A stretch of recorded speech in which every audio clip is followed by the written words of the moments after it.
Hello friends, welcome back to our channel. இந்த video பார்த்துட்ருக்க எல்லாருக்கும் பெரிய பெரிய வணக்கம். இந்த வீடியோவில் ஒரு சிஸ்டர் ஒரு கமெண்ட் பண்ணியிருந்தாங்க. அதை பற்றி தான் பேச போகிறோம்.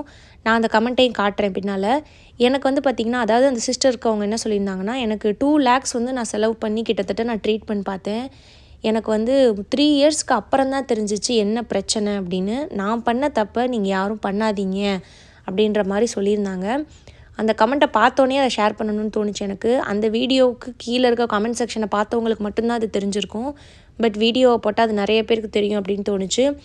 என்ன அப்படின்னா, அவங்க 3 இயர்ஸ் வந்து ட்ரீட்மெண்ட் பண்ணியிருக்காங்க. 2 lakhs கிட்ட செலவு பண்ணியிருக்காங்க. ஆனால் ஒரு டாக்டர் கூட என்கிட்ட இதை பற்றி சொல்லவே இல்லை அப்படின்னு சொல்லியிருந்தாங்க. அது என்னென்னா, 3 இயர்ஸ்க்கு அப்புறம் ட்ரீட்மெண்ட் பண்ணினதுக்கப்புறம் தான் தெரிஞ்சிருக்கு ப்ராப்ளம் வந்து அவங்க ஹஸ்பண்டுக்கு இருந்திருக்கு. ஸோ ப்ரெக்னென்சி தள்ளி போகிறதுக்கான பிரச்சனை இவங்களுக்கு இருக்குதுன்னு நினச்சிட்டு இவங்க ட்ரீட்மெண்ட் பண்ணிகிட்டே இருந்திருக்காங்க, டேப்லெட் போட்டுகிட்டே இருந்திருக்காங்க, காசு செலவு பண்ணி அலைஞ்சிட்டே இருந்திருக்காங்க. 3 இயர்ஸ்க்கு அப்புறம் தான் அவங்களுக்கு தெரிஞ்சிருக்கு ஹஸ்பண்ட்க்கு செக் பண்ணும்போது ப்ராப்ளம் அவங்கக்கிட்ட தான் அப்படின்னு. இப்போ ஹஸ்பண்ட்க்கு பிரச்சனை இருக்கிறது பிரச்சனை கிடையாது. யாருக்கு வேணாலும் பிரச்சனை இருக்கலாம். எனக்கு இருக்கலாம், உங்களுக்கு இருக்கலாம், உங்கள் ஹஸ்பண்ட்க்கு இருக்கலாம், யாருக்கு வேணாலும் பிரச்சனை இருக்கலாம் நமக்கு.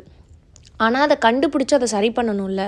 ஸோ இவங்க இவ்வளோ நாள் போட்ட எஃபர்ட்டு, இவங்க அலைச்சல், ஹாஸ்பிட்டலுக்கு போக வர மன உளைச்சல், ஒரு மாதமும் மாத்திரை போட்டு ஃபாலிகுலர் ஸ்டடி பண்ணி எதிர்பார்த்து எல்லாம் பண்ணி பைரட்ஸ் ஆகிட்டே இருந்திருக்குன்னு பார்க்கும்போது பிரச்சனை வந்து ஹஸ்பண்ட் கிட்ட. இதை முன்னாடியே கண்டுபிடிச்சிருந்தா முன்னாடியே அவங்களுக்கு டேப்லெட், அவங்களுக்கு ரெமிடிஸ் கொடுத்து இனியார ப்ரெக்னென்ட் ஆகிருக்கலாம்.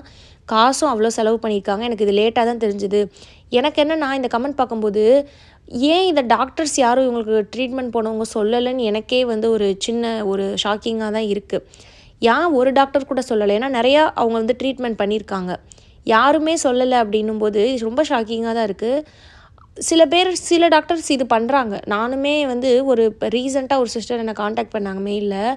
அவங்க என்ன சொன்னாங்கன்னா, எனக்கு வந்து நான் வந்து ட்ரை பண்ணிகிட்ருக்கேன், நான் ஃபாலிகுலர் ஸ்டடி பண்ணேன், 3 ஃபாலிகுலர் ஸ்டடி பண்ணேன். அவங்களுக்கு ஒன்றும் ரொம்பலாம் கல்யாணம் ஆகி ரொம்ப வருஷம்லாம் ஆகலை, 1 year.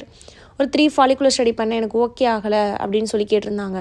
நான் அவங்கக்கிட்ட கேட்டேன், உங்கள் ஹஸ்பண்டோட ரிப்போர்ட் இருந்தால் சென்ட் பண்ணுங்கள். அவங்களோட இல்லை எனக்கு பண்ணலை, என் ஹஸ்பண்டுக்கு பண்ணலை அப்படின்னாங்க. எனக்கு 3 ஃபாலிகுலர் ஸ்டடி டாக்டர் பண்ணியிருக்காங்க, அப்புறம் ஏன் அவங்க ஹஸ்பண்டுக்கு பண்ணாமல் இருந்தாங்க? அப்போ இவங்களாம் முடிவு பண்ணிட்டாங்களா எக்கில் தான் பிரச்சனை, ஓவலேஷன் ஆகிறது டேட்டில் தான் அவங்களுக்கு தெரியல, ஓவலேஷன் டேட் தெரிஞ்சால் இவங்க ப்ரெக்னென்ட் ஆயிடுவாங்கன்னு எதை வச்சு அவங்க முடிவு பண்ணாங்க?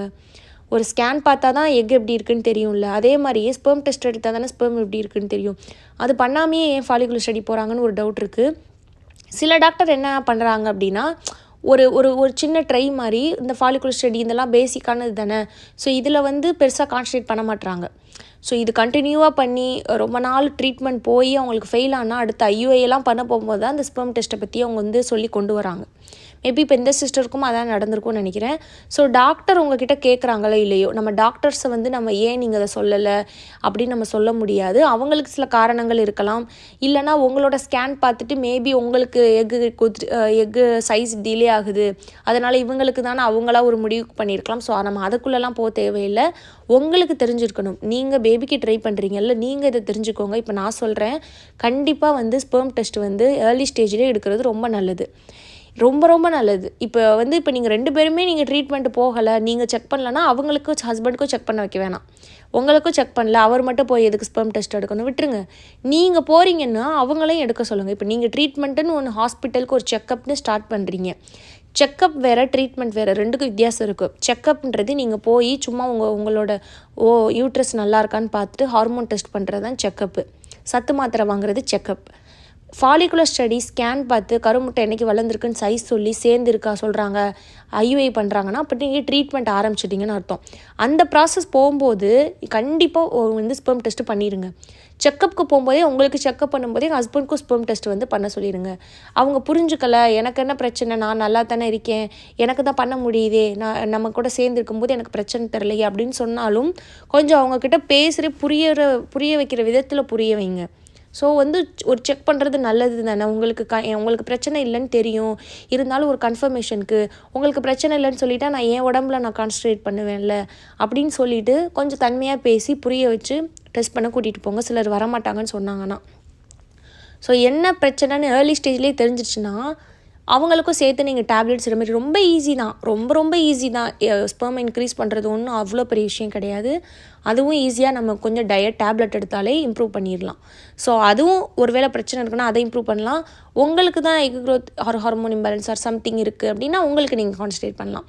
ஸோ அதை விட்டுட்டு நமக்கு மட்டும்தான் இருக்குன்ற அந்த ஆங்கிளே யோசிக்காமல் 3 இயர்ஸ் இவங்க ட்ரீட்மெண்ட் போயிட்டு வருத்தியிருக்காங்க. ரொம்ப கஷ்டமாக இருந்துச்சு அதை பார்க்கும்போது. அதை ஷேர் பண்ணதுக்கு அவங்களுக்கு ரொம்ப நன்றி. அந்த கமெண்ட்டையும் நான் காட்டுறேன். இது வரைக்கும் ஸ்பெர்ம் டெஸ்ட் ஹஸ்பண்ட்க்கு பண்ணல, ஆனால் நான் ட்ரை பண்ணிகிட்ருக்கேன், நான் ரெமிடி எடுத்துகிட்ருக்கேன்றவங்க தயவு செஞ்சு போய் ஒரு தடவை செக் பண்ணிவிட்டு வாங்க ஹஸ்பண்ட்க்கு. இதுக்காக தான் இந்த வீடியோ. உங்களுக்கு வேறு டவுட் இருக்குன்னா கமெண்ட்டில் கேளுங்க. ஏதாவது டவுட் இருக்குனாலும் நான் வீடியோ போடாத டாபிக்னால் கண்டிப்பாக போடுறேன். அண்ட் இந்த வீடியோ பார்த்த எல்லாருக்கும் ரொம்ப நன்றி.